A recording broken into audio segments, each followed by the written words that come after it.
Halo, perkenalkan nama saya Septia Dina Pratiwi, absen 37, NIM 173221133. Di sini saya mendapat tugas pengganti UAS itu dari dosen Miss Adesti. Itu kasusnya ada wisatawan yang berasal dari Jakarta naik pesawat ke Solo, tiba di Solo pada tanggal 1 Juli 2020 pukul 8 pagi. Tujuannya adalah untuk bernostalgia di kota Solo dengan durasi full day dan kemudian transfer ke Jogja dan stay di Hotel Ina Garuda Yogyakarta. Nah, di sini saya ingin menyampaikan perencanaan paket wisata itu seperti apa. Oke, dalam membuat paket wisata itu tentunya kita harus mempunyai rancangan atau perencanaan yang matang. Walaupun jenis paket wisatanya sendiri itu dibagi menjadi 2 jenis. Nah, dalam kasus yang saya sebutkan di awal tadi itu adalah jenis paket wisata yang jenisnya adalah tailor made tour, yang artinya paket wisata yang komponennya itu dapat diubah-ubah sesuai dengan keinginan wisatawannya. Nah, perencanaan yang matang ini untuk apa? Nah, tujuannya adalah agar perjalanan wisatanya itu menjadi nyaman dan dapat memberikan kepuasan terhadap wisatawan yang memintanya atau wisatawan yang ingin berwisata tersebut. Nah, di sini saya akan menjelaskan ada beberapa tahap perencanaan wisata. Itu yang pertama saya mengutip adalah mencari ide gagasan dan merumuskan tujuannya. Nah, tahapan ini itu kita dituntut untuk mencari ide melalui pandangan segmentasi pasarnya, segmen yang ingin ditujunya.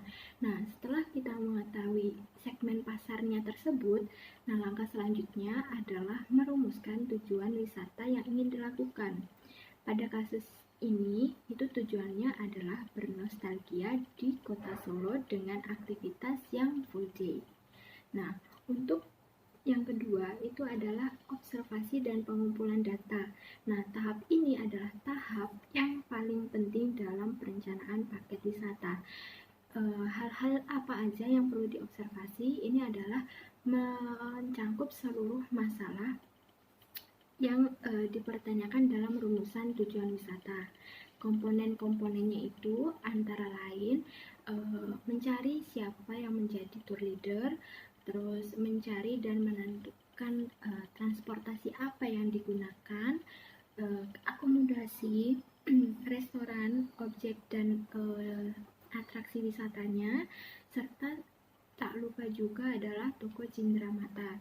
Nah, untuk memilih akomodasi itu pilihlah yang sesuai dengan tema paket dan tujuannya dengan mengumpulkan data-data melalui observasi seperti kelas hotel, fasilitas hotel, kebersihan hotelnya, terus jumlah dan macam kelas yang tersedia itu berapa aja, kemudian lokasi beserta akses menuju akomodasinya itu gimana, pelayanannya, serta harga sewanya itu berapa. Kemudian untuk menentukan restoran itu juga sama halnya dengan mencari akomodasi. Sebisa mungkin carilah restoran yang sesuai dengan tema paket dan terkesan unik dari restoran-restoran lainnya. Nah, contoh kasus ini itu kan berwisata ke Solo untuk bernostalgia. Nah, sebisa mungkin pilih restoran-restoran yang ada di Solo yang benar-benar ingin dikunjungi, yang benar-benar ingin dinostalgiani, atau pilih restoran yang arsiteknya itu unik dan berbeda dari yang lain. Nah, selain itu juga fokus dengan mencari tentang harga, kapasitas dan kualitasnya, pelayanannya, lokasinya itu di mana, serta kebersihan restorannya tersebut. Nah, untuk objek dan atraksi wisata itu perhatikan nama dan tempat, kemudian aksesnya, durasi yang diperlukan wisatawan untuk berwisata di lokasi tersebut itu berapa lama, kemudian fasilitas, ciri khas yang menarik dari objeknya dan dari objek dan daya tarik wisata tersebut, serta harga tiket masuknya itu berapa. Itu harus direncanakan, harus ada datanya. Nah, dalam membuat paket wisata juga harus mempertimbangkan waktu, rute perjalanan, variasi objek, dan tata urutan kunjungan. Nah, dalam melakukan perhitungan waktu itu sebaiknya mempertimbangkan faktor-faktor seperti lamanya perjalanan itu berapa, rute perjalanannya itu gimana, akses dan lokasi wisatanya itu gimana, sulit atau tidak, kemudian serta mempertimbangkan rasa lelah atau kebosanan yang mungkin dirasakan oleh wisatawan. Nah, rute perjalanan ini juga sebisa mungkin itu berbentuk circle route atau rute yang nyambung gitu ya, kecuali jika tidak memungkinkan, kecuali jika tempatnya itu berdekatan itu bisa.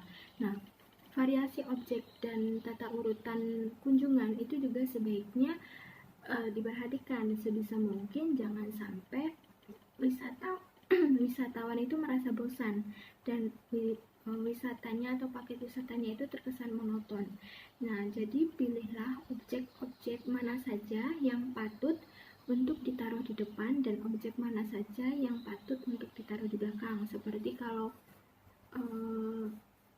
wisata belanja itu kan sebaiknya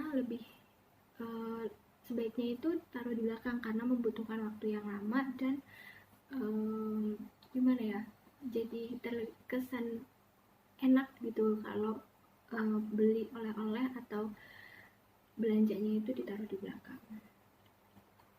Untuk operasionalnya, karena di sini adalah tujuannya di Kota Solo untuk bernostalgia, jadi saya pilih objek-objek yang bisa untuk bernostalgia. Nah, itu yang pertama adalah saya menjemput di bandara, kemudian yang kedua sarapan di rumah makan Mekarsari, ketiga destinasi di Mangkunegaran, kemudian yang keempat destinasi di Pasar Triwindu, kemudian kelima destinasi di Museum Batik dan Narhadi, keenam destinasi Keraton Kasunanan, ketujuh destinasi Klewer, dan yang kedelapan adalah makan di Selat Baklis. Setelah melakukan tahap perencanaan dan kemudian operasional, yang terakhir adalah tahap evaluasi. Nah, tahap evaluasi ini adalah tahap di mana kita mengetahui apakah paket wisata kita itu sesuai atau tidak, dan kemudian apakah paket wisata kita itu baik untuk dijual atau tidak. Nah, itu dari tahap evaluasi. Nah, tahap evaluasi ini adalah kita memberikan pertanyaan-pertanyaan mengenai apakah wisatawan puas dengan paket wisata kita, ataukah ada kekurangan dari paket wisata kita. Nah, kemudian apa yang dikritik, nah itu tuh bisa menjadi acuan kita untuk memperbaiki paket wisata ke depannya. Nah, itu pertanyaan-pertanyaan itu seperti apakah Anda puas, ataukah akomodasinya itu bagaimana menurut Anda, kemudian restorannya itu makanannya enak atau enggak, sesuai atau enggak. Nah, itu dipertanyakan kepada wisatawan. Sekian dari saya, itu adalah jawaban dari saya tentang perencanaan, kemudian operasional dan evaluasi paket wisata. Semoga mendapatkan nilai yang memuaskan dan semoga ini adalah menjadi ilmu bagi semuanya. Terima kasih. Wabillahi taufiq wal hidayah. Wassalamualaikum warahmatullahi wabarakatuh.